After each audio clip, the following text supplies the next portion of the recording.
سیداتنا فاطمہ و سیداتنا زینب و سیدنا حسن و سیدنا رب العالمین والصلاة والسلام علی سید الانبیاء والمرسلین اللہم صلی علی سیدنا و مولانا محمد وعلی آلہ و اصحابہ مبارک وسلم وصلی علیہ۔ دنیا کے تمام دیکھنے والوں کو، تمام چاہنے والوں کو، تمام پیار کرنے والوں کو، اور جہاں جہاں تک اس وقت میری آواز کو سنا اور مجھے دیکھا جا رہا ہے، جنید اقبال کی جانب سے انتہائی محبت کے ساتھ السلام علیکم۔ ایک بار پھر ناظرین، آپ کو پر نور صبح نور کے ساتھ میں دل کی گہرائیوں سے خوش آمدید کہتا ہوں، اور آئیے بلا توقف چلتے ہیں حضرت ابو انیس محمد برکت علی علیہ رحمہ کی تالیف اسماء النبی الکریم صلی اللہ علیہ وآلہ وسلم سے رسول اللہ صلی اللہ علیہ وآلہ وسلم کا ایک اسم مبارک پڑھنے اور سننے کی سعادت حاصل کرتے ہیں۔ سیدنا امام الانبیاء صلی اللہ علیہ وآلہ وسلم، ہمارے سردار تمام انبیاء کرام کے امام، درود و سلام بھیجے اللہ آپ صلی اللہ علیہ وآلہ وسلم پر، آپ صلی اللہ علیہ وآلہ وسلم کی آل پاک پر، اور صحابہ کرام رضوان اللہ تعالیٰ علیہم اجمعین پر۔ حضرت انس رضی اللہ تعالیٰ عنہ سے روایت ہے کہ شب معراج جب حضور نبی کریم صلی اللہ علیہ وآلہ وسلم نے امامت فرمائی تو آپ صلی اللہ علیہ وآلہ وسلم کی اقتداء میں تمام انبیاء کرام علیہم السلام نے نماز ادا فرمائی ہے۔ ناظرین، آج انتہائی ممتاز بارگاہ میں مل کے انشاءاللہ ہدیہ عقیدت پیش کریں گے، جنہیں دنیا سرتاج الاولیاء سیدنا جنید بغدادی رحمۃ اللہ علیہ کے نام سے یاد کرتی ہے۔ یعنی آج تصوف کی دنیا میں انتہائی ممتاز بارگاہ میں ہم سب چلتے ہیں، جو میدان تصوف کے شہسوار بھی ہیں اور صوفیہ کرام کے سربراہ بھی ہیں، جو علم معرفت میں امام، مرجع اور پیشوا بھی ہیں، جن کی ہستی کا رنگ ناظرین اس حد تک گہرا تھا کہ تیسری صدی ہجری جو تصوف کی تدوین کی صدی ہے، اس پوری صدی کو حضرت جنید بغدادی رحمۃ اللہ علیہ کی صدی اگر قرار دیا جائے تو مبالغہ نہ ہوگا۔ جو صوفیہ میں سید الطائفہ ہیں، جو علماء میں طاؤس العلماء ہیں اور سلطان المحققین ہیں، جو سید المشائخ ہیں، استاذ الصوفیہ ہیں، لسان القوم ہیں، امام الائمہ ہیں، سلطان المحققین ہیں، ماہر شریعت ہے، چشمہ انوار الہی ہیں، جو منبع فیوز لا متناہی ہیں، جنہیں دنیا انتہائی ادب سے ابو القاسم جنید بن محمد بن جنید بغدادی رحمۃ اللہ علیہ کے نام سے یاد کرتی ہے۔ یعنی تیسری صدی ہجری میں علماء و فقہا، ادباء و شعراء، صوفیہ و عرفاء، اولیاء کا مرجع حضرت جنید بغدادی رحمۃ اللہ علیہ کی ذات گرامی ہی تھی۔ آپ کی حیات مبارکہ اس پوری صدی کو ناظرین محیط اور ذات بابرکت اہل صدی پر حاوی ہے۔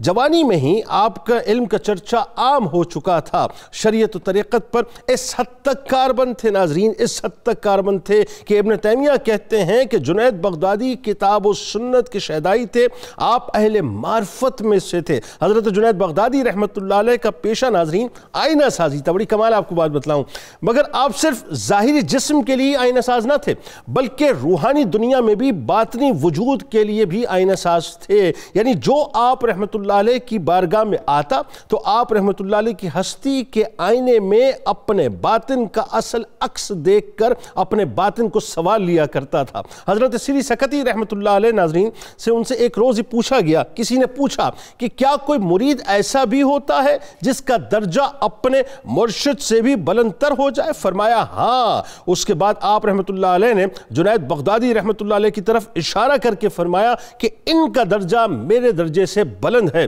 حضرت جنید بغدادی رحمت اللہ علیہ ناظرین اپنے وقت کے ممتاز عالم دین، ممتاز فقیہ اور تصوف کی دنیا میں ایک بلند مقام، بلند نام رکھتے تھے۔ انسان کا اللہ کے ساتھ تعلق کیسا ہونا چاہیے، اس کی وضاحت کرتے ہوئے حضرت جنید بغدادی رحمت اللہ علیہ فرماتے ہیں کہ اگر ایک عارف، اب بڑی توجہ سے سنیے گا ناظرین بات، اگر ایک عارف صدقے دل سے 10 لاکھ مرتبہ اللہ کی طرف متوجہ ہوا ہو اور پھر ایک لہجہ یعنی دم بھر کے لیے بھی اس نے منہ پھیر لیا ہو، یعنی غافل ہو گیا ہو، تو جو کچھ اس نے 10 لاکھ مرتبہ اللہ تبارک و تعالیٰ کی طرف متوجہ ہونے سے حاصل کیا، اس سے کہیں زیادہ نقصان اس نے ایک لمحے غافل ہونے سے ادھر ادھر کر دیا۔ اسی بات کو ناظرین حضرت سلطان باہو رحمت اللہ علیہ ارشاد فرماتے ہیں کہ جو دم غافل سو دم کافر، آسان و مرشد یہی پڑھایا ہو۔ آپ ریاضت و مجاہدہ کرتے ناظرین، اور دنیا کے کاموں میں بھی انتہائی مصروف، یعنی ایک طرف تو دنیا بھی چلتی تھی لیکن ساتھ ساتھ ریاضت و مجاہدہ رہتا تھا، لیکن کمال یہ ہے کہ ذکر الہی سے آپ غافل نہ ہوا کرتے تھے۔ دنیا اور دنیا داروں سے آپ یعنی دنیا میں رہتے ہوئے دنیا داری سے آپ دور رہا کرتے تھے، یہ سمجھ لیجئے۔ حدود شریعت ناظرین آپ ہمیشہ سامنے رکھا کرتے تھے، لیکن آپ ساتھ ساتھ ایک بڑی کمال بات فرماتے تھے کہ تصوف بنیادی طور پر قرآن و سنت کا ترجمان ہے۔ جو شخص قرآن و حدیث اور سنت سے واقف نہیں ہے وہ پیروی کے لائق نہیں ہے، یعنی وہ کوئی کچھ بھی کرتا پھرے، جب تک کہ اسے شریعت اور طریقت کا پابند نہ دیکھو اس کی پیروی نہ کرنا۔ آپ رحمت اللہ علیہ ناظرین اپنے ماموں اپنے شیخ کی آرزو تھے۔ ایک وقت آیا کہ حضرت شیخ سری سختی رحمت اللہ علیہ اپنی آرزو کو پورا کرتے ہوئے اپنی آنکھوں سے یعنی پورا ہوتے ہوئے اس انداز سے دیکھتے ہیں کہ اللہ تعالیٰ نے حضرت جنید بغدادی رحمت اللہ علیہ کو روحانیت میں اتنے بڑے مقام اور مرتبے پہ پہنچایا کہ حضرت سری سختی رحمت اللہ علیہ جیسے کامل ترین بزرگ آپ سے رائے بھی لیا کرتے تھے، آپ سے مشورہ بھی لیا کرتے تھے۔ ایک حدیث شریف کا مفہوم ہے ناظرین کہ اللہ پاک جس بندے کو جس کام کے لیے پیدا فرماتا ہے وہ کام اس کے لیے انتہائی آسان فرما دیا کرتا ہے۔ اللہ تعالیٰ کو حضرت جنید بغدادی رحمت اللہ علیہ سے تدوین تصوف کی عظیم خدمت لینا تھی ناظرین، اسی لیے انہیں ایسے خاندان اور گھرانے میں پیدا فرمایا جس کے افراد تقوی و طہارت، علم و عمل کے زیور سے مکمل طور پہ آراستہ و پیراستہ تھے۔ شیخ فرید الدین عطار رحمت اللہ علیہ آپ کے مجاہدات بیان کرتے ہوئے لکھتے ہیں کہ حضرت جنید بغدادی رحمت اللہ علیہ اہل تصوف کے پیشوا ہیں، اور وہ آپ کو سید الطائفہ گروہ صوفیہ کے سردار کہتے، طاؤس العلماء اور سلطان المحققین لکھتے ہیں۔ آئیے ناظرین مل کے انہی کی بارگاہ میں چلتے ہیں جو عشق میں اپنی مثال آپ تھے، جنہیں داتا گنج بخش علی حجویری رحمت اللہ علیہ انتہائی محبت کے ساتھ خراج عقیدت پیش کرتے ہیں، اور آپ کو طریقت میں شیخ المشائخ اور شریعت میں امام الائمہ کہہ کر پکارا کرتے ہیں۔ ہمارے ساتھ اس وقت 3 شخصیات موجود ہیں جو یقیناً کسی بھی تعارف کی محتاج نہیں۔ پہلی شخصیت ممتاز ہے جناب پیر سید شمس الرحمن مشہدی صاحب تشریف فرما ہے۔ دوسری شخصیت ممتاز عالم دین جناب ڈاکٹر شبیر احمد جامی صاحب تشریف فرما ہے۔ تیسری شخصیت ممتاز اسکالر جناب ڈاکٹر محمد نوید اظہر صاحب تشریف فرما ہے۔ تینوں آپ کو السلام علیکم، خوش آمدید۔ آغاز کرتے ہیں پیر صاحب سب سے پہلے آپ سے کہ حضرت جنید بغدادی رحمت اللہ علیہ کا ظاہر ہے جب نام آتا ہے تو ایک بات تو وہ جو قول کم بیشی اللہ معاف فرمائے کہ اگر تم خواہ کسی شخص کو سمندر پہ چلتا کیوں نہ دیکھو یا ہوا میں اڑتا کیوں نہ دیکھو، اس وقت تک اس پر ایمان مت لانا جب تک کہ اسے زمین پر شریعت اور طریقت کا پابند نہ دیکھو۔ یعنی تصوف میں ایک دست مبارک میں قرآن اور دوسرے دست مبارک میں حدیث، یہ بنیادی طور پر فلسفہ حضرت جنید بغدادی رحمت اللہ علیہ نے ہمیں بتلایا۔ آپ کا خاندانی تعارف ذاتی اوصاف و محاسن سے آغاز کرتے ہیں۔ بسم اللہ الرحمن الرحیم۔ جنید بھائی یقیناً خوش بختی ہے کہ اتنے جلیل القدر اللہ کے ولی کی بارگاہ میں سلامی اور غلامی کے لیے ہم لوگ حاضر ہیں۔ جناب جنید بغدادی کے خاندانی تعارف کے حوالے سے میں آغاز میں یہ بات کر دینا بڑا ضروری سمجھتا ہوں کہ مالک حقیقی نے جو انسان کی رہنمائی اور ہدایت کے لیے نظام عطا فرمایا ہے اس میں سب سے بڑا لیول اللہ نے انبیاء اور رسول کو عطا فرمایا۔ درست۔ اب آقا کریم کی ذات چونکہ تاجدار ختم نبوت بن کر آئی ہے، اب جو سلسلہ قیامت تک جاری رہنا ہے وہ نبی تو آ نہیں سکتا، تو وہ جو نبیوں والا کام ہے وہ اللہ نے حضور کے ان جیسے امتیوں کے ذمہ لگا دیا ہے۔ سبحان اللہ، بے شک۔ جناب جنید بغدادی بلا شبہ سرکار کے نائب ہیں، اور تصوف کے حوالے سے یہ جو ایمبیگوٹی پائی جاتی ہے کہ یہ کوئی دین سے دوری کا کام ہے یا معاذ اللہ یہ کوئی من گھڑت روایات ہیں، اس حقیقت کو سب سے پہلے کھول کر بیان کر دینے والی زبان سے بھی اور عمل سے بھی جو شخصیت ہمیں تاریخ تصوف میں ملتی ہے وہ جناب جنید بغدادی۔ سبحان اللہ، سبحان اللہ، کیا کہنے۔ بلا شبہ چونکہ نائبیت ہے نبیوں کی، تو نبی بہرحال آپ کو علم ہونا چاہیے کہ وہ شریعت کا پیکر ہوتا ہے۔ واہ۔ تو جب اس کا کوئی نائب ہوگا وہ بھی شریعت کا پیکر ہوگا۔ درست، 100%۔ جناب جنید بغدادی نے اسی بات کو ہر حوالے سے کلیئر کیا کہ جب تک قرآن و حدیث کی عمل داری اور تابع داری نہیں ہوتی راہ تصوف کا آغاز بھی نہیں ہو سکتا۔ درست۔ اور بلا شبہ آج بھی اسی چیز کی ضرورت ہے کہ تصوف کے بارے میں جو سوالات ابھر رہے ہیں ان کے سامنے اگر یہ حقیقی تصوف کا نقشہ پیش کیا جائے تو سوالات خود بخود ختم ہو جائیں گے۔ بالکل صحیح۔ کہ وہ لفظ جو قرآن میں لفظوں کی صورت میں آئے ہیں، جو حدیث میں لفظوں کی صورت میں آئے ہیں، ان پر دل و جان سے عمل پیرا ہو جانے کا نام تصوف ہے۔ واہ، جناب جنید بغدادی کو یہ اعزاز حاصل ہوا کہ انہوں نے تصوف کے لیے کتابیں نہیں پڑھی زیادہ پہلے، انہیں ماموں کے روپ میں تصوف کا ایک شاہکار اپنے گھر سے نصیب ہو گیا۔ واہ، جناب سری سختی یہ حضرت کے ماموں بھی ہیں اور پھر آپ ان کی بیعت بھی ہوئے۔ میرا وہ اس جنید بغدادی کے تصوف کے تعارف کے ساتھ نقطے پر میں بات کرتے ہوئے کہتا ہوں کہ جب ان کی آنکھ کھلی ہے تو انہوں نے وہ شخصیت دیکھی ہے اپنی آنکھوں کے سامنے کہ جو واقعتاً صحیح معنوں میں تصوف کی پیکر تھی، اور وہ ہستی جناب سری سختی کی تھی۔ ٹھیک ہے، علم با عمل اور پھر روحانیت، اس حد تک تقوی اور پرہیزگاری کہ حضرت جنید خود فرماتے ہیں کہ میرے جو ماموں ہیں وہ 92 سال کے قریب انہوں نے عمر پائی، اور سوائے بیماری کے عرضے کے میں نے کبھی انہیں لیٹا ہوا نہیں دیکھا۔ ہائے ہائے ہائے ہائے، ایسی منظر جب بندہ پہلی آنکھ سے دیکھتا ہے تو اس کے وجود پر کیسے اثرات ہوتے ہیں اور کیا کیفیات ہوتی ہیں۔ یہ ماحول ابتدا میں خاندانی ان کو ملا۔ جناب سری سختی کی بہت پیاری بہن کے بیٹے ہیں یہ، ان کے والد گرامی بھی اچھے انسان تھے لیکن کاروباری آدمی تھے، اس میں کوئی شک نہیں ہے، ان کی زندگی کا زیادہ وقت کاروبار میں گزرا تھا۔ ان کی خوش قسمتی یہ تھی کہ ماں بے حد اٹیچ تھی بھائی کے ساتھ، ٹھیک ہے، تو انہیں زیادہ وقت وہ ماموں کی صحبت والا بھی نصیب ہو جاتا ہے۔ درست۔ اب آگے آ جاتے ہیں ان کے ذاتی محاسن اور اوصاف۔ خاندانی تعارف ایسے ایک تاریخ میں ملتا ہے کہ علاقہ ان کا نہاوند تھا، ایران کے تھے لیکن یہ پیدا بغداد میں ہی ہوئے ہیں۔ اچھا، ان کے والدین وہاں پہنچ چکے تھے اور ان کی پیدائش بغداد میں ہی ہے، اسی وجہ سے بغدادی، یہ بغدادی ہیں۔ بالکل ٹھیک۔ اب آ جاتے ہیں ان کے ذاتی محاسن پر اور محامد پر۔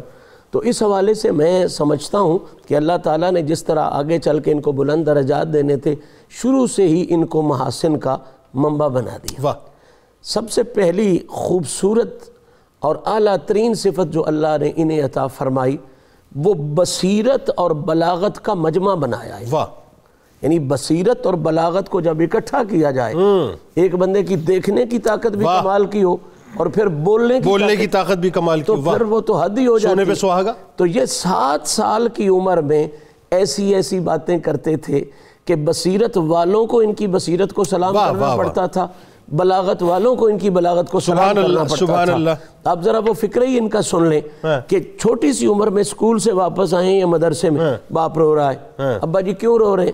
کہا میں بیٹا اس لیے رو رہا ہوں کہ میں نے ساری زندگی پیسہ کمایا، مال کمایا، اور یہ پیسہ میں نے تیرے ماموں کی خدمت میں بھیجا، لنگر میں تقسیم کرنے کے لیے، اور غریبوں مسکینوں کے لیے زکوٰۃ کا پیسہ بھیجا، تو تیرے ماموں نے اسے قبول نہیں کیا۔ تو اب دیکھیں ذرا، انہوں نے کہا مجھے دے، میں جاتا ہوں۔ جا کے ایک فکرہ بولا، ماموں کے دروازے کھل گئے۔ کہا ماموں اللہ کا شکر ہے جس نے آپ پر فضل فرمایا ہے اور میرے باپ کے لیے عدل فرمایا ہے۔ جناب سری سختی پوچھتے ہیں فضل کیا ہے اور عدل کیا ہے؟ یہ 6-7 سال کا بچہ بات کر رہا ہے۔ تو آپ نے کہا جی آپ کو اللہ نے فقر دیا، آپ پر فضل فرمایا، اور میرے باپ کو یہ توفیق دی کہ مال سے زکوٰۃ دے رہا ہے، اس کے ساتھ عدل فرمایا۔ بات کو یوں اب آگے بڑھاتے ہیں اسی سلسلے کو۔ حضرت جنید بغدادی رحمۃ اللہ علیہ کی ظاہر تعلیم و تربیت میں ایک بہت بڑا کردار آپ کے ماموں حضرت سری سختی رحمۃ اللہ علیہ کا ہے، تو آپ کا جو خاص تعلق اپنے ماموں کے ساتھ ذرا وہ بھی بتائیے۔ پھر ایک دعا تھی جو حضرت سری سختی رحمۃ اللہ علیہ نے اپنے بھانجے کو حضرت جنید بغدادی رحمۃ اللہ علیہ کو دی تھی، بتائیے ذرا اس بارے میں بھی۔ بسم اللہ الرحمن الرحیم، بڑی خوبصورت باتیں ہو رہی ہیں۔ تو حضرت جنید بغدادی رحمۃ اللہ علیہ کی شخصیات کو جب ہم پڑھتے ہیں تو لگتا یہ ہے کہ اللہ تعالیٰ نے جن کو ہدایت کا اور رہنمائی کا منبع بنانا ہوتا ہے ان کے پیش نظر ہمیشہ یہ 4 باتیں ضرور رہتی ہیں۔ ہاں، وہ کیا؟ لَقَدْ مَنَّ اللَّهُ عَلَى الْمُؤْمِنِينَ إِذْ بَعَثَ فِيهِمْ رَسُولًا مِّنْ أَنفُسِهِمْ يَتْلُو عَلَيْهِمْ آيَاتِهِ وَيُزَكِّيهِمْ وَيُعَلِّمُهُمُ الْكِتَابَ وَالْحِكْمَةَ۔ تلاوت آیات، تزکیہ نفس، تعلیم کتاب اور تعلیم حکمت، یہی بنیادی طور پر جس کو آج آپ اور میں تصوف کہتے ہیں، وہ اسی تزکیہ اور تعلیم قرآن کو کٹھے کرنے کا نام ہے۔ تو اسی کے مطابق آپ کی تربیت کی گئی۔ جودت طبع بہت زیادہ تھی، فطرت سلیمہ پر شروع سے ہی فیض تھے، انتخاب الہی کا کمال نظر آتا ہے۔ واہ واہ واہ۔ جب آپ باقاعدہ علم کی راہ پر رہے ہیں، جیسا کہ آپ سن رہے تھے، ایک واقعہ اور بھی میں ذرا بیان کر دوں۔ جی جی آپ کی عمر 7 سال کی ہے، ذرا گہرائی طبیعت کی دیکھیں. صوفیاء کی مجلس لگی ہوئی ہے، ٹھیک ہے، تو وہاں آپ کے ماموں سری سکتی رحمۃ اللہ علیہ شکر کے بارے میں پوچھ رہے ہیں کہ شکر کسے کہتے ہیں. کیا اچھی بات ہے، ہر بندہ اپنے اپنے مشرب کے مطابق بات کر رہا ہے. اب یہ اگرچہ چھوٹے تھے لیکن انہوں نے دیکھا کہ باتیں تو بڑی گہری ہو رہی ہیں لیکن ایک نقطے کو نظر انداز کیا جا رہا ہے. انہوں نے ذرا اشارہ کیا کہ اگر مجھے بھی توجہ دی جائے تو سب نے کہا جی آپ بھی بولیں. تو انہوں نے کہا جی نعمتوں پر شکر یہ ہے کہ آپ کی زندگی میں نافرمانی نہ داخل ہونے پائے. اگر صرف نعمت کا تذکرہ رہا اور ایک شکر کی کیفیت رہی، اگرچہ وہ بھی ٹھیک ہے لیکن کمال شکر یہ ہے کہ نعمت کی شکر گزاری کے الفاظ کے ساتھ اللہ کی نافرمانی کا دخل نہ ہونے پائے. ایک جملے میں کائنات پرو دی. اور آپ کے ماموں اور وہ سارے حیران رہ گئے کہ آپ نے شکرانے نعمت کی جو پازیٹیو سائیڈیں ہیں وہ تو ہم سارے دیکھ رہے تھے لیکن اس کی نیگیٹیو سائیڈ جو بنتی تھی اس کو بھی آپ نے کور کیا.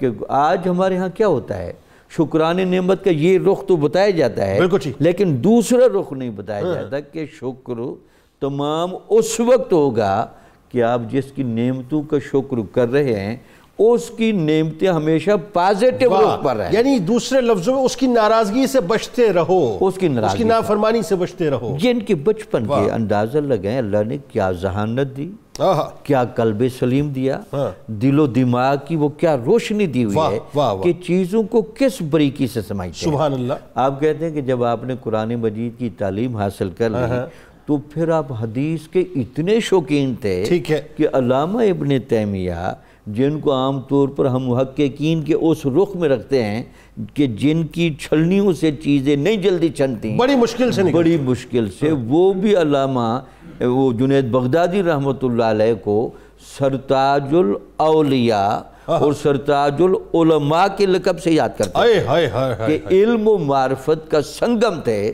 آپ کی ذات. اس کے بعد پھر آپ نے حدیثیں باقاعدہ پڑھی اور آپ کی حدیثوں میں جو بڑے مشہور استاد ہیں حسن بن عرفہ، ابو عبید اور امام احمد بن حنبل جیسے لوگوں کی صحبت میں آپ رہے. اچھا سر، اس میں ڈاکٹر صاحب ایک بات مجھے پہلے بتائیے، اس سے قبل کہ ہم اس طرف ظاہر جا کے بات کریں ان کے علمی مقام اور مرتبے پہ، اس سے پہلے ذرا یہ بتائیے کہ کیا یہ بات کہنا درست نہ ہوگا کہ آپ بنیادی طور پہ یہ جو آپ کا علمی مقام ہے یہ دعا ہے آپ کے ماموں کی اور یہ دعا یہ خواہش ہے آپ کے ماموں کی ایکچولی جو آپ چاہتے ہیں؟ بالکل ٹھیک ہے. جیسے آپ کہہ رہے ہیں حدیث پڑھی، پھر آپ نے فقہ پڑھی، ابو ثور رحمۃ اللہ علیہ اور امام شافعی کے مسلک کی طرف آپ میل تھے. اس کے بعد پھر آپ جب اپنے ماموں کے قریب ہوئے، یہ ہر زمانے میں ترتیب یہی رہی. یہ کچھ ایسے ناقبت انگیش ہیں جنہوں نے ذرا تصوف کی ترتیب پلٹی ہے. پہلے علم پھر تربیت. علم کا کمال بڑھتا رہا اجتہاد کی طرف، درست، اور تصوف کا کمال ہمیشہ بڑھتا رہا باطنی اور روحانی بصیرت کی طرف. بالکل. تو آپ کے ماموں نے جب آپ کی طبیعت دیکھی اور فطرت دیکھی وہ آپ کو دعا دیتے تھے کہ آپ حدیث والے صوفی بنیں، صوفی بن کے محدث نہ بنیں. پہلے محدث بنے پھر صوفی بنے. اس کی بنیادی وجہ یہ تصوف کا بہت بڑا قاعدہ ہے. تصوف کی تقریباً ہر بات کو شریعت کی عدالت میں چیک کیا جاتا ہے. واہ واہ واہ، کیا اچھی بات. تو شریعت کی عدالت میں تصوف کے تمام احوال مقامات کو چیک ہوتا ہے تاکہ بعد میں جو خرافات کی شکل میں چیزیں ظاہر ہوئیں. بالکل. اسی لیے شاہ ولی اللہ صاحب نے کہا جی تصوف کی باب میں جو مجددین گزرے ہیں ان میں نمایاں مجدد جنید بغدادی رحمۃ اللہ علیہ. اللہ اکبر. بات آگے بڑھاتے ہیں ڈاکٹر صاحب، اس میں جو بڑی اہم ترین بات ہے، اب دیکھیں تصوف کی چونکہ بات آ گئی ہے تو میں چاہتا ہوں ذرا اس پہ آپ کلام فرمائیے کہ ایک تو یہ کہ تصوف میں آپ کا جو مقام و مرتبہ اس پہ ضرور آپ گفتگو فرمائیں، لیکن ساتھ ساتھ جو آپ کی عبادات کے بارے میں آپ کے زہد و تقوی کے بارے میں آتا ہے. لیکن ایک بات جو بڑی اہم، میں اس سے قبل ذرا تمہیدی جملے میں عرض کرنا چاہتا ہوں کہ آپ یہ فرمایا کرتے تھے کہ تمام مدارج جو ہیں وہ بنیادی طور پر فاقہ کشی سے، خواہشات کے ترک کرنے سے اور شب بیداری سے مجھے حاصل ہوئے ہیں. اور پھر آپ یہ بھی فرماتے تھے جو بڑا کیٹیگوریکل آپ کا جملہ، اور یہ میرا خیال ہے آج کی جتنی خانقاہیں ہماری ہیں یا سو کال خانقاہیں جو ہیں ان کے لیے میرا خیال ایک بہت بڑا درس ہے کہ صوفی وہ ہے جو اللہ اور اس کے رسول صلی اللہ علیہ وآلہ وسلم کی اس طرح اطاعت کرے کہ اس کے ایک ہاتھ میں قرآن پاک ہو اور دوسرے ہاتھ میں حدیث پاک ہو. کیسی بات ہے جی، بتائیے. ماشاءاللہ. آپ کی شخصیت میں علم اور عمل دونوں کی ایک مثالی ہم آہنگی نظر آتی ہے. جب آپ نے حدیث پڑھی تو محدث کے درجے تک پہنچے، جب فقہ پڑھی تو اپنے عہد کے سب سے بڑے فقیہ کے درجے تک پہنچے، اور جب تصوف کی طرف مائل ہوئے تو صوفیاء میں سب صوفیاء کے شیخ قرار پائے. متکلمین، فقہاء، علماء اور صوفیاء سب آپ کو احترام کی نظر سے دیکھتے تھے. اسی لیے آپ کا لقب آج تک سید الطائفہ سب سے زیادہ مشہور ہے. طائفہ گروہ کو کہتے ہیں، اور طائفہ کو جب معرف بالنام کیا تو اس کا مطلب ہے گروہ صوفیاء. گروہ صوفیاء کے آپ سردار تھے. تو آپ سے ایک حدیث بھی روایت کی گئی ہے، حدیث کی سند میں آپ کا نام آتا ہے. اچھا. اور آپ روایت کرتے ہیں کہ رسول اللہ صلی اللہ علیہ وسلم نے ارشاد فرمایا، احذروا فراست المؤمن فإنه ينظر بنور اللہ ثم قرأ ان فی ذلک لآیات للمتبسمین، کہ حضور صلی اللہ علیہ وسلم نے ارشاد فرمایا مومن کی فراست سے ڈرو کیونکہ وہ اللہ کے نور سے دیکھتا ہے. پھر آپ نے سورۃ الحجر کی یہ آیت تلاوت فرمائی کہ بے شک اس میں نشانیاں ہیں ان لوگوں کے لیے جو غور و فکر کر کے عبرت حاصل کرتے ہیں. یعنی اس مومنانہ فراست کی تشریح کے لیے حضور صلی اللہ علیہ وسلم نے یہ آیت قرات کی. ٹھیک ہے. مطلب یہ ہوا کہ اس آیت میں متوسمین سے مراد متفرسین ہیں، یعنی فراست والے جو بات کی گہرائی میں جاتے ہیں. اچھا، اس حوالے سے قطع کلام کی معذرت، ایک غیر مسلم نے آپ سے سوال بھی کر دیا تھا. وہ بھی کر دیا، وہ ذرا بتائیے نا کیا واقعہ ہوا تھا. وہ کر دیا تھا کہ آپ کی مجلس میں آ گیا تھا ایک آتش پرست، اور آ کر خاموشی سے بیٹھ گیا. تو صوفی کے پاس جب کوئی خاموشی سے بیٹھتا ہے تو ان کو سمجھ آ جاتی ہے اس کے دل میں کوئی سوال ہے. تو آپ نے اپنے باطنی نور سے معلوم کر لیا کہ اس کا سوال کیا ہے. ٹھیک ہے. اور فرمایا کہ یہ آدمی یہ حدیث پاک اپنے ذہن میں سوچ کے آیا ہوا ہے، اور اس کا جواب یہ ہے کہ اب اس کے مسلمان ہونے کا وقت آ چکا ہے. تو اس کی زندگی تو مجوسیت میں گزری تھی. ٹھیک ہے. تو جب آپ کی صحبت میں بیٹھا تو پھر اس نے اسلام قبول کیا. اور امام شافعی علیہ الرحمہ نے جملہ بھی فرمایا تھا کہ 2 کرامتوں کا ظہور، اس میں 2 کرامتوں کا ظہور ہو گیا. 2 کرامتوں کا ظہور. جی. ایک تو یہ بھی دیکھ لیا کہ یہ مسلمان ہونے کا وقت آ گیا ہے، اور دوسرا یہ بھی جان لیا کہ اس کے دل میں کیا ہے. واہ. تو آپ کا جو اخلاق ہے اور جو علم اور عمل کا پہلو ہے یہ ہمیں امام غزالی کی یاد دلاتا ہے. آپ نے حضرت امام غزالی نے آپ سے بہت زیادہ اکتساب کیا ہے. ہم تک تو آپ کی زیادہ کتابیں نہیں پہنچی، لیکن امام غزالی نے آپ کی بنیادوں پر ہی تصوف کو سائنس بنانے کا عمل جو ہے وہ شروع کیا، اور اس میں کامیاب ہوئے. تو آپ نے سب سے زیادہ زور اس بات پر دیا کہ جعلی تصوف جو ہے وہ اصل تصوف نہیں ہے. ٹھیک ہے. آپ کے عہد تک کچھ ایسے صوفیاء گزرے تھے جن پر سکر کی کیفیت طاری ہوتی تھی. ٹھیک ہے. اور سکر میں ان سے کچھ ایسے جملے سرزد ہوتے تھے جو عوام کی عقل اور سمجھ اور شعور سے بالا تر ہوتے تھے. ٹھیک ہے. مثال کے طور پر بہت بڑے بزرگ گزرے ہیں، سیدنا بایزید بستامی رحمۃ اللہ، آپ کا سکر مشہور ہے. ٹھیک. تو ان کے دیکھا دیکھی جعلی صوفیوں نے بھی کچھ نعرے مارنے شروع کر دیے اور ایسے جملے بولنے شروع کر دیے جن پر شرن گرفت ہوتی ہے. جبکہ بایزید بستامی رحمۃ اللہ علیہ اپنی جگہ ایک بہت بڑے مقام پر تھے. وہ مقام پر تھے. ٹھیک ہے. تو آپ نے حضرت بایزید بستامی رحمۃ اللہ علیہ کی شطحیات پر باقاعدہ ایک کتاب لکھی. ٹھیک ہے. وہ کتاب ہمارے پاس نہیں ہے، لیکن اس کے چند اوراق جو ہیں خلاصتاً وہ اور چند آپ کے رسائل ترکی کی ایک لائبریری میں موجود ہیں. اچھا. تو اس کتاب میں بتایا کہ یہ اصلی سکر ہے. ٹھیک ہے. جس میں حضرت بایزید بستامی رحمۃ اللہ علیہ بالکل از خود رفتہ ہو جاتے تھے. ٹھیک ہے. اس لیے اس پر گرفت نہیں ہے. جب وہ اس کیفیت سے باہر آتے تو خود متعجب ہوتے کہ یہ بات میں نے کی تھی، مرید ان کو بتاتے تھے. آپ فرماتے ہیں یہ تو درست ہے، ٹھیک، لیکن اگر یہ کیفیت کسی صوفی پر نہیں ہوتی، ٹھیک، اور وہ حواس میں رہ کر اس طرح کی شطحیات کا اظہار کرتا ہے، وہ قابل گرفت ہے اور قابل سزا ہے. بالکل ٹھیک. تو آپ کی ساری زندگی جو ہے اسی جہاد میں گزری کہ نقلی تصوف کو اصلی تصوف کے ساتھ آمیز نہ کیا جائے. بالکل ٹھیک. آپ فرماتے ہیں کہ ہمارا علم کتاب و سنت سے مضبوط ہے. واہ واہ.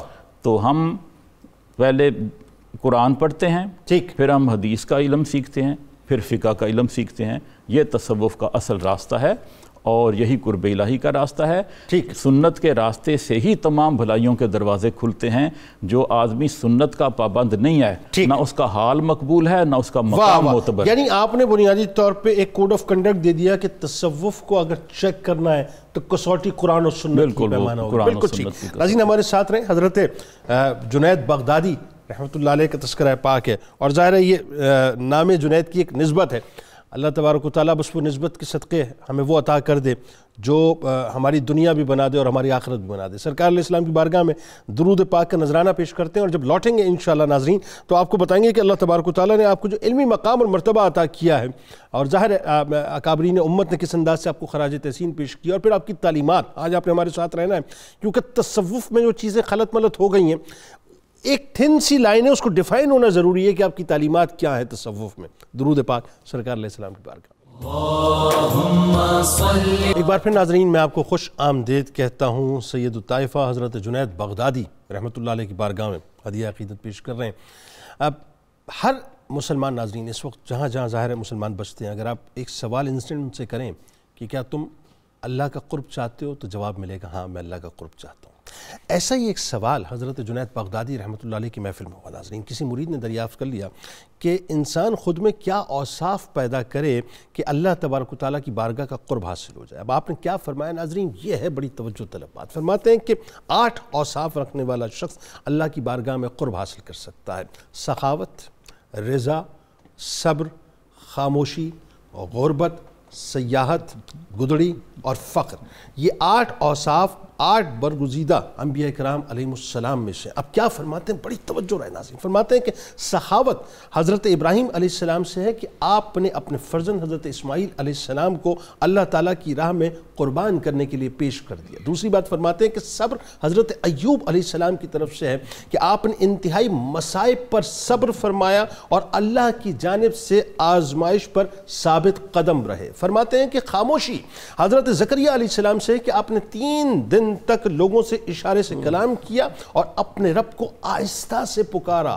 چوتھی چیز فرماتے ہیں کہ غربت حضرت یحییٰ علیہ السلام سے ہے کہ اپنے وطن میں مسافروں کی مانند رہے اور خاندان میں رہتے ہوئے بھی اپنوں سے بیگانہ رہے. پانچویں بات فرماتے ہیں کہ سیاحت حضرت عیسیٰ علیہ السلام سے ہے کہ آپ نے یک و تنہا زندگی گزاری, سوائے ایک پیالے اور کنگھی کے آپ کے پاس کچھ نہ تھا. جب آپ نے دیکھا کہ کسی نے اپنے دونوں ہاتھوں کو ملا کر یعنی پانی پیا تو آپ نے پیالہ توڑ دیا, اور جب کسی نے انگلیوں سے بالوں میں کنگھی کی تو آپ نے کنگھی کو بھی توڑ دیا. پھر فرماتے ہیں کہ گدڑی حضرت موسیٰ علیہ السلام سے کہ آپ نے قیمتی لباس کی بجائے معمولی سا لباس زیب تن کیا. پھر فرماتے ہیں کہ فقر سید دو عالم صلی اللہ علیہ وآلہ وسلم سے کہ جنہیں کائنات کے تمام خزانوں کی کنجیاں عطا کی گئیں اور ارشاد ہوا تو آپ صلی اللہ علیہ وآلہ وسلم نے اپنے آپ کو مشقت میں ڈالا. یعنی اللہ تعالیٰ نے فرمایا کہ اپنے آپ کو مشقت میں نہ ڈالیے, آپ خزانوں کو استعمال کیجئے. لیکن آپ نے عرض کیا کہ آئے میرے رب مجھے اس کی حاجت نہیں, میری خواہش تو یہ ہے کہ ایک روز شکم سیر رہوں اور دوسرے روز یعنی 2 روز فاقے سے رہوں. حضرت جنید بغدادی رحمۃ اللہ علیہ فرماتے ہیں کہ جس میں یہ 8 صفات پیدا ہو جائیں سمجھ لو وہ اللہ کی بارگاہ میں کامیاب ہو گیا اور اللہ کا مقرب بندہ بن گیا. پیر صاحب وہیں سے سلسلے کو جوڑتے ہیں. اب ذرا یہ بتائیے, حضرت جنید بغدادی رحمۃ اللہ علیہ کا چونکہ سرکار علیہ السلام کا ہی تذکرہ پاک آخر میں ہوا, جو تعلق تھا آپ کا اور خاص طور پہ سرکار علیہ السلام کا آپ کو حکم دینا, واعظ و نصیحت کا سلسلہ شروع کرنا, یہ بالکل اس طرح کی بات ہے کہ ظاہر ہے بعد میں جا کے ہمیں حضور غوث پاک میں بھی حضرت شیخ عبد القادر جیلانی رضی اللہ تعالیٰ عنہ میں بھی یہی شان نظر آتی ہے. تو آپ کا علمی مقام المرتبہ اور سرکار علیہ السلام سے آپ کا تعلق. بسم اللہ الرحمن الرحیم. جنید بھائی, نعمتوں اور برکتوں کے حصول کے 2 بڑے ذریعے ہوتے ہیں. ایک ذریعہ کسبی ہوتا ہے, دوسرا ذریعہ وہبی ہوتا ہے. اس کا میں ترجمہ کر دوں تو یوں کروں گا کہ کائنات میں جتنی بھی کسی بندے کو نعمتیں نصیب ہوتی ہیں وہ 2 ذریعوں میں سے کسی ایک ذریعے سے ضرور ملتی ہیں. یا تو اس نے اس کے لیے محنت کی ہوتی ہے اور وہ محنت کے نتیجے میں وہ انعام حاصل کرتا ہے, درست, یا پھر ادھر سے کرم ہوتا ہے اور بغیر محنت کے کریم اس کی جھولی بھرتا. جناب جنید بغدادی کے بختوں کو کروڑوں سلام. اللہ نے انہیں دونوں ذریعوں سے نوازا ہے. اللہ ان کی محنت دیکھیں تو وہ بھی کمال کی ہے، اور انہوں نے محنت سے بھی بہت کچھ حاصل کیا، بہت سے انعام انہیں محنت سے ملے ہیں۔ 400 رکعت دکان میں کھڑے ہو کے پڑھنا، پردہ ڈال کے، بازار میں رہ کے پڑھنا، کمال، محنت کی حد ہے۔ لوگ تو ادھر ادھر نکل جاتے ہیں، بازار میں رہ کے دل کو یار کی طرف رکھنا، اللہ اکبر، یہ جنید بغدادی کا حسن ہے۔ یعنی آخر میں عالم یہ ہو گیا کہ قرآن پاک کی تلاوت فرما لوگ کہہ رہے ہیں اب تو ذرا سا توقف ابھی زیادہ ضرورت ہے، اب زیادہ ضرورت ہے، اللہ اکبر، محنت بھی کمال کی بے حد۔ اور پھر جب دوسری سائیڈ پہ آتے ہیں وہب کی طرف اور عنایت کی طرف، تو اس میں بھی حد ہو گئی کہ جس پر حضور خود کرم فرما دیں۔ عام طور پہ اولیاء اللہ پر جو فیوز جاتے ہیں نا جی، یہ ایک ڈگریز کے ذریعے جاتے ہیں، مثلا حضور سے آگے چلا، پھر آگے چلا، پھر اس دور کا جو قطب ہوا، جو مدار ہوا، اس سے تو جس پر حضور ڈائریکٹ کرم فرما دیں، اس کے لیے تو تصوف میں کہا جاتا ہے کہ وہ اس وقت کا سب سے بڑا غوث ہوتا ہے، غوث اعظم کہہ لیں، یہ سب سے بڑا غوث کہہ لیں۔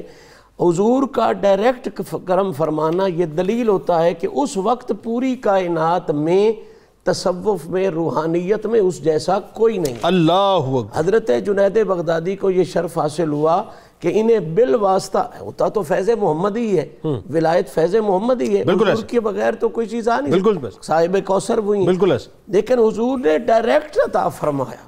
اور آگے چل کے جس طرح آپ حضور غوث الثقلین کی بات کر رہے ہیں، وہاں بھی تو کسی ذریعے سے آ سکتا تھا، لیکن حضور نے خود ڈائریکٹ عطا فرمایا۔ اسی سے بہت سے تصوف لکھنے والوں نے یہ بات کی کہ آتا تو حضور کی طرف سے یہ، لیکن جو ذریعوں سے آئے وہ دیگر اولیاء کو ملتا ہے۔ جب بات غوث اعظم کی یا سب سے بڑے غوث کی آ جائے، پھر حضور خود کرم فرماتے ہیں، یعنی براہ راست جو وہ انٹیوشنز والی بات نہیں ہے، حکم والی بات ہے۔ پھر حضور نے خود کرم فرمایا کہ یہ جب بہترین علم اور بہترین روحانی مقام پر پہنچ گئے تو ان کے مرشد کریم نے انہیں حکم دیا کہ اب تو واز کیا کر، نصیحت کیا کر، لوگوں کو جو ہے رہنمائی کے راستے پر لگا۔ یہ ادباً نہیں بولتے تھے، کہتے تھے کہ جب تک میرے مرشد کریم زندہ ہیں میں گفتگو نہیں کروں گا۔ اچھا، عام لوگوں کی طرف سے بھی بڑا پریشر تھا ان کو کہ عوام کی طرف سے تھا، لیکن سب سے بڑا پریشر تو پیر کا ہے۔ بالکل ٹھیک، بالکل ٹھیک، تو ادباً نہیں کرتے تھے۔ اب یہ ادب کا مسئلہ حل کرنے کے لیے حضور نے کرم فرمایا اور خود خواب میں زیارت کروا کے فرمایا، جنید بول تاکہ تیرے بولنے کی وجہ سے لوگوں کو راہ ہدایت ملے۔ اب جب جناب جنید اٹھتے ہیں تو ذہن میں خیال آتا ہے کہ میری سوچ کیا تھی اور بنا کیا ہے۔ باہر نکلتے ہیں تو سامنے شیخ کریم موجود اور انہیں فرماتے ہیں گھبرا نہیں جنید، جو سرکار نے حکم دیا ہے اس پر عمل کر۔ اب یہ اپنے مرشد پر قربان ہوتے ہوئے کہتے ہیں صحیح آپ کو کیسے پتا ہے؟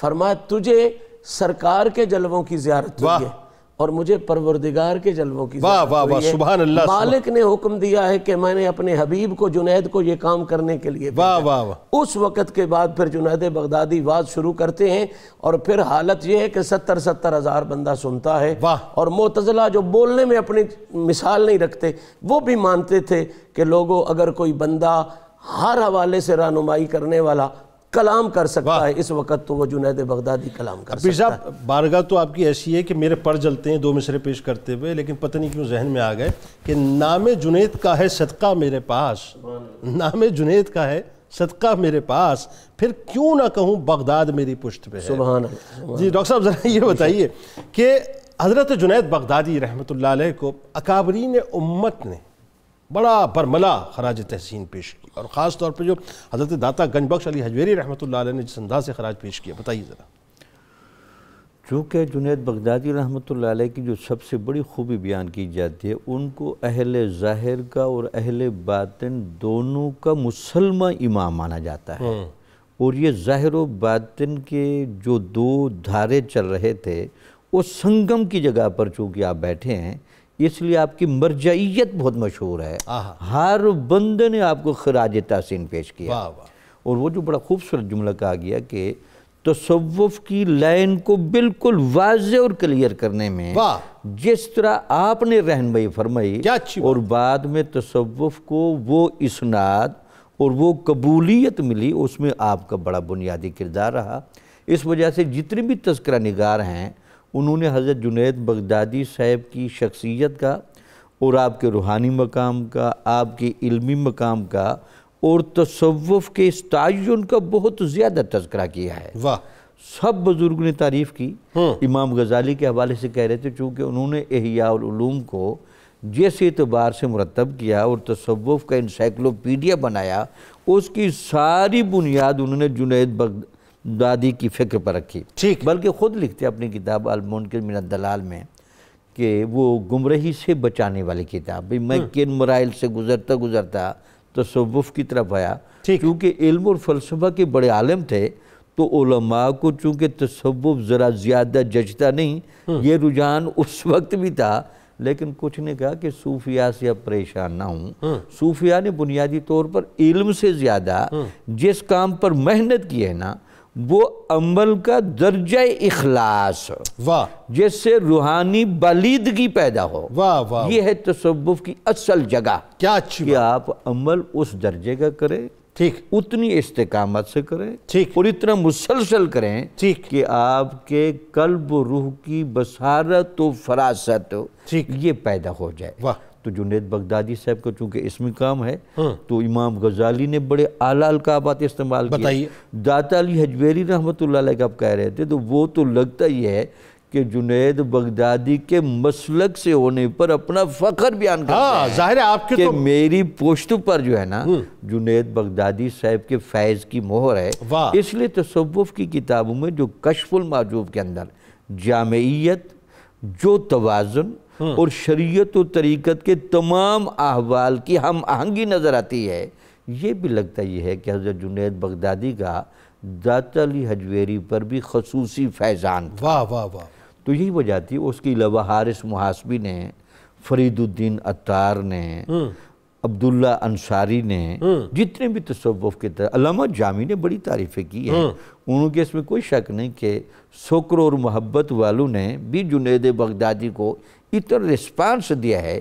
ابن عربی نے بار بار نام لیے، ابن فارز نے لیے، ابن سبعین نے لیے، حتیٰ کہ بعض لوگ تو یہاں تک بھی کہتے ہیں کہ اگر آپ اس وقت تک حیات ہوتے جب یہ منصور حلاج کا قضیہ منتشر ہو گیا تھا تو اس وقت بھی آپ نے بنیادی کردار ادا کر کے منصور کو بھی اس ہدایت کے راستے کی طرف میل کر لینا تھا اور اس کے علاوہ آپ نے بادشاہوں کو بھی روکنا تھا کہ یہ منصور کو جو سولی پر چڑھایا گیا اور بعد میں یہ جو واقعہ پیش آیا، چونکہ جنید بغدادی سے اس واقعے سے 10 سال پہلے وصال کر گئے تھے، اگر وہ ہوتے تو شاید یہ واقعہ پیش نہ آتا. اچھا، ایک بات جو بڑی خاص ہے، آپ دیکھیں کہ حضرت جنید بغدادی رحمۃ اللہ علیہ کے بارے میں جو آپ کا جو شریعت کے ساتھ خاص طور پہ تعلق تھا اس کو بڑا رجسٹر کیا ہے اہل تصوف نے بھی، اور خاص طور پہ جو اہل شریعت ہیں انہوں نے بھی. یعنی وہاں بھی اگر آپ دیکھیں تو جتنے بھی اکابرین امت گزرے ہیں وہ خاص طور پہ اس بات کو جو اٹھاتے ہیں کہ آپ نے وہ جو آپ بات کر رہے ہیں کہ شریعت کے دائرے میں رہتے ہوئے تصوف کو متعارف کروایا. یہی وجہ تھی نا، چونکہ شریعت تصوف کی طرف کب بڑھتی ہے یا شریعت کے اندر وہ باطنی فیوزات کیسے شروع ہوتے ہیں.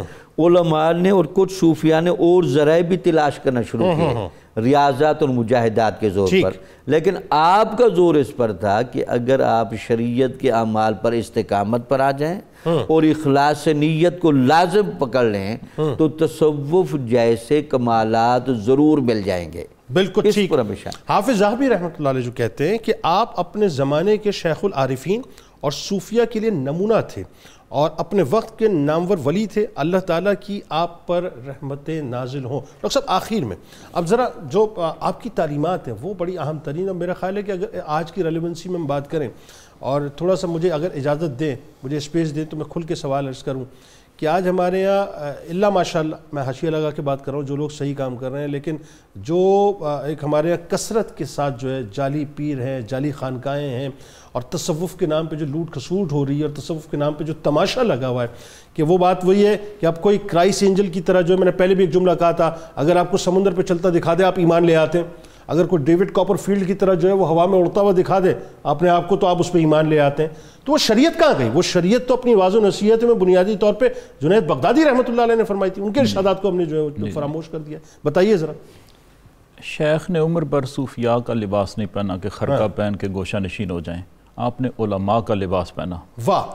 اور اس لیے پہنا کہ کل کوئی آدمی کھڑا ہو کر یہ نہ کہہ دے کہ تصوف علم کا انکار کرتا ہے.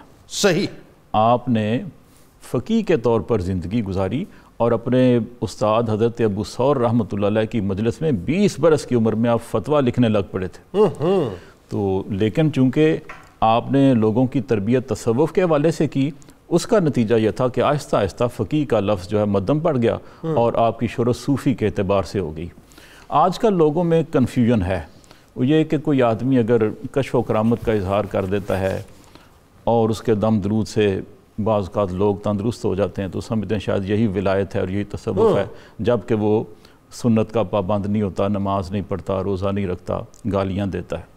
حضرت جنید بغدادی رحمۃ اللہ علیہ نے سب سے پہلے رسوخ فی العلم کے ساتھ یہ ثابت کیا کہ یہ ایک طرح کی ذہنی ترقی ہے، یہ محض ایک کنسنٹریشن آف مائنڈ کا کرشمہ ہے، یہ تصوف نہیں ہے. تصوف کا تمام تر سر چشمہ اتباع سنت سے پھوٹتا ہے اور اتباع سنت ہی کا نام تصوف ہے. آپ کی تعلیمات اور ارشادات کے بارے میں بتائیے. آپ نے 40 برس تک رات کو بستر نہیں بچھایا اور 30 برس تک عشاء کے وضو سے فجر کی نماز ادا کی اور 20 برس تک آپ کی تکبیر اولیٰ کبھی قضا نہیں ہوئی. اور اگر نماز میں کبھی کوئی دوسرا خیال آ جاتا تو آپ نماز کا اعادہ فرماتے اور مرتبہ کمال کو پہنچ جانے کے بعد بھی تسبیح اپنے ہاتھ میں رکھتے تھے. تو مرید کہتے کہ حضرت اس درجے پر تو مرشد کو تسبیح کی ضرورت نہیں رہتی، اس کا تو سارا بدن اور ہر موئے بدن ذاکر ہو چکا ہوتا ہے. آپ فرماتے اس تسبیح کے ذریعے تو ہم اس مقام پر پہنچے پھر اس کو کیسے چھوڑ دیں. یعنی یہی مسلمان ہونے کی ڈیفینیشن ہے، یہی مومن ہونے کی ڈیفینیشن ہے، یہی صوفی ہونے کی ڈیفینیشن ہے. ٹھیک. آپ کے ایک بہت بڑے صوفی شاگرد ہیں حضرت جعفر الخلدی رحمۃ اللہ علیہ، انہوں نے آپ کے کچھ احوال اور مقامات نقل کیے ہیں جو امہات الکتب میں تصوف کی جو ہیں ان میں موجود ہیں. وہ فرماتے ہیں کہ ہمارے شیخ کا یہ عالم تھا کہ اپنے عہد کے تمام مشائخ میں کوئی شیخ ایسا نہیں تھا کہ جس کا علم اور حال اتنا اعلیٰ درجے کا ہو کہ اگر علم کو دیکھیں تو علم حال سے بہتر ہے، اگر حال کو دیکھیں تو حال بہتر ہے. علم میں بھی کمال رکھتے ہیں اور احوال اور مقامات میں بھی آپ کو کمال حاصل ہے، دونوں چیزیں ایک سے بڑھ کر ایک ہیں. اور آپ اخلاص پر زور دیتے ہیں. فرماتے ہیں کہ ہم قرب الہی کے راستے پر جب چلے ہیں تو ہم کوئی کتابیں پڑھ کے صوفی نہیں بنے، مجاہدات کے ذریعے اور محنت کے ذریعے صوفی بنے ہیں. اور اللہ کا وعدہ ہے کہ جو ہمارے راستے پر چلتا ہے، جد و جہد کرتا ہے، ہم اپنے راستے اس پر کشادہ کر دیتے ہیں. ٹھیک. تو آپ فرماتے ہیں کہ ہم نے بھوک اور پیاس برداشت کی ہے اور پھر قرب الہی حاصل کیا ہے. جیسا کہ حضرت حارثہ نے حضور کی بارگاہ میں عرض کیا تھا کہ اضافت نفسی یعنی دنیا، میں اس مقام پر اس طرح پہنچا کہ میں نے خود کو دنیا سے الگ کر لیا. فَأَسْحَرْتُ لَيْلِي، میں نے اپنی رات کو جگائے رکھا، یعنی قیام اللیل میں رات گزاری. وَأَزْمَعْتُ نَهَارِي، اور میں نے اپنے دن کو بھوکا پیاسا رکھا، روزہ رکھا. تو یہ کیفیت جو ہے یہ عبادت سے حاصل ہوتی ہے. تو فرماتے ہیں کہ قرب الہی اخلاص کے مطابق ملتا ہے. ٹھیک. دل میں جتنا اخلاص ہے کہ میں اللہ کے لیے کیا کام کر رہا ہوں اور کتنے خلوص کے ساتھ کر رہا ہوں، ٹھیک، اس کے مطابق اس کو قرب الہی نصیب ہوتا ہے. صحیح. تو اس ضمن میں ایک واقعہ بھی ہے کہ آپ فرماتے ہیں کہ میں نے اخلاص ایک حجام سے سیکھا. کیا کمال بات. تو مکہ میں اس کے پاس گیا، وہ ایک دولت مند کی حجامت کر رہا تھا. تو میں نے کہا اللہ کے لیے میری حجامت کر دو، میرے پاس پیسے نہیں ہیں. اس نے دولت مند کی حجامت چھوڑ دی اور میری حجامت کر دی اور پھر ایک پڑیا دی کاغذ کی، کہنے لگا کہ یہ تم رکھ لو.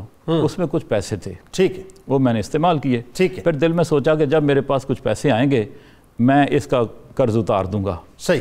تو پھر میں بصرہ چلا گیا. وہاں کسی آدمی نے مجھے اشرفیوں کی ایک تھیلی دی. تو میں نے سوچا کہ اب وقت آیا ہے میں اس کا قرض اتاروں. میں بصرہ سے چل کے مکہ پہنچا اور اس حجام سے کہا کہ تم یہ پیسے لے لو. اس نے کہا کہ جو کام اللہ کے لیے کیا جائے اس کے بھی کوئی پیسے لے.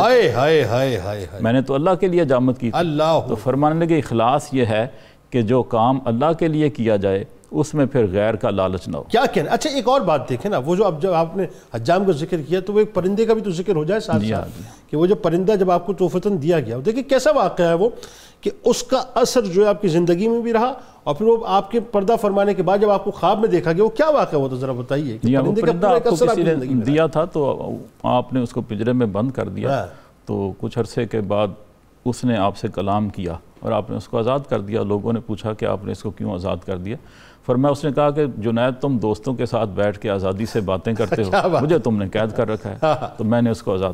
وہ جو پرندہ تھا وہ آزاد ہونے کے بعد بھی آپ کے دسترخوان پہ آتا جاتا، آپ کی زیارت کے لیے حاضر ہوتا تھا، اور دانہ دنکا چننے کے لیے آپ کی خدمت میں آتا رہتا تھا۔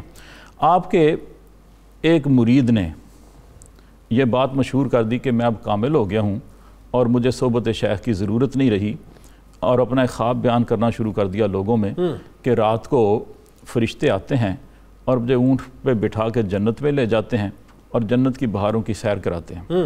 وہ گوشہ نشین ہو گیا اور شیخ کی صحبت میں آنا چھوڑ دیا۔ ٹھیک ہے، لوگوں نے آ کے آپ کو بتایا کہ آپ کا وہ مرید ہے اور اس طرح کی باتیں کرتا ہے، یہ خواب بیان کرتا ہے۔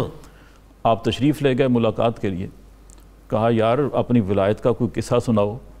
کہنے لگا کہ یہ خواب مجھے آتا ہے۔ آپ نے فرمایا اب جب تمہیں خواب آئے اور فرشتے تمہیں جنت میں لے جائیں تو تم وہاں بیٹھ کے پڑھنا لا حول ولا قوت الا باللہ العلی العظیم۔ تو رات کو اس کو خواب آیا، ٹھیک، اس نے جب وہ لا حول ولا قوت پڑھا تو وہ ساری جنت جو تھی قبرستان میں بدل گئی، اور دیکھا کہ مردوں کی ہڈیاں پڑی ہوئی ہیں۔ وہ اصل میں شیاطین تھے جو اس کو گمراہ کرنے کے لیے اس کو خواب دکھاتے تھے۔ پھر وہ آپ کی صحبت میں حاضر ہوا اور توبہ کی اس واقعے سے، اس بات سے، اور آپ سے اکتساب فیض کا طالب ہوا۔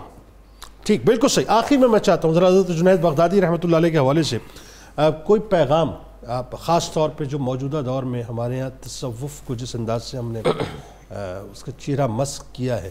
آپ دیکھیں نا، یہ جو پرندے کی بات ابھی ہو رہی تھی، وہاں پہ ایک پیغام پرندے کا یہی تھا نا کہ میں جس لمحے غافل ہوا اللہ کی یاد سے، اسی لمحے میں قید میں آ گیا۔ آج ہم غفلت ہی کی زندگی گزار رہے ہیں۔ بتائیے ذرا پیر صاحب۔ جنید بغدادی رحمۃ اللہ تعالیٰ علیہ کے حوالے سے جو بنیادی پیغام میں سمجھتا ہوں کہ دینا بہت ضروری ہے، وہ پیغام ہے پردہ پوشی کا۔ آپ کے حوالے سے یہ بڑا معروف واقعہ ہے کہ آپ کے گھر سے کسی چور نے کرتا چوری کر لیا اور وہ بازار میں بیچنے لگا، تو جب وہ بیچنے جاتا ہے تو لوگ اسے کہتے ہیں کہ لگتا ہے یہ تیرا کرتا نہیں ہے، اگر یہ تیرا ہے تو تو اپنا کوئی گواہ لا جو کہے کہ تیرا کرتا ہے۔ تو جتنی دکانوں پہ گیا انہوں نے کہا گواہ لا۔ اب وہ گواہ کہاں سے لائے؟ عین تھوڑی دیر کے بعد وہ اس دکان پر پہنچا جو جناب جنید کے گھر کے سامنے تھی، تو وہاں اس کے جھگڑا کیا کہ لے لو مجھ سے کرتا، میں کہیں سے لے کے آیا ہوں، گواہ نہیں ہے۔ تو جناب جنید سن رہے تھے، باہر نکلے اور جا کے دکاندار کو کہتے ہیں یار اس کا میں گواہ ہوں، یہ کرتا اسی کا ہی ہے۔ اب وہ کرتا حضرت جنید کا چوری کر کے لے کے گیا تھا، لیکن پردہ پوشی کی اور کہا میں اس کا گواہ ہوں، تو خرید لے، یہ کرتا اسی کا ہے۔ اسی کا نام فقر ہے، یہی درویشی ہے، اور یہ بہت بڑی کمی ہے۔ ہم پردے کھولنے کا کام کر رہے ہیں، پردے ڈالنے کا کام نہیں۔ ڈاکٹر صاحب، ایک زندگی میں آپ کے خاص پہلو کہ آپ نے اس مقام پہ پہنچنے کے باوجود بھی اللہ تبارک و تعالیٰ سے جو تعلق ہوتا ہے کہ جی ٹھیک ہے اب تو میں فار گرانٹیڈ لے لوں نا، اب تو میں نے ٹھیک ہے بھر گیا، میں میرا مقام مرتبہ بن گیا، آخری وقت تک جو ہے اللہ کی عبادت کو نہیں چھوڑا، اس کے ذکر کو نہیں چھوڑا۔ بنیادی طور پر صوفیاء نے جس بات پر زور دیا ہے، انسان کو اللہ تعالیٰ نے جس طرح افضل الخلق بنایا ہے، اشرف المخلوقات، اس کی اشرفیت کا ادراک ہمیشہ صوفیاء ہی اس کو کراتے رہے ہیں۔ اس میں تو کوئی شک نہیں کہ انسان کو اللہ نے بڑی صلاحیتیں دی ہیں، لیکن اس کی صلاحیتوں کو صحیح نکھارتا تصوف ہے کہ آپ صرف ظاہر سے ہی پاکیزہ نہ لگیں، آپ کا باطن بھی پاکیزہ نظر آنا چاہیے۔ یہ باطن کی پاکیزگی جنید بغدادی کی تعلیمات سکھائیں گے۔ بالکل۔ آخر میں ڈاکٹر صاحب کیا پیغام دیں گے؟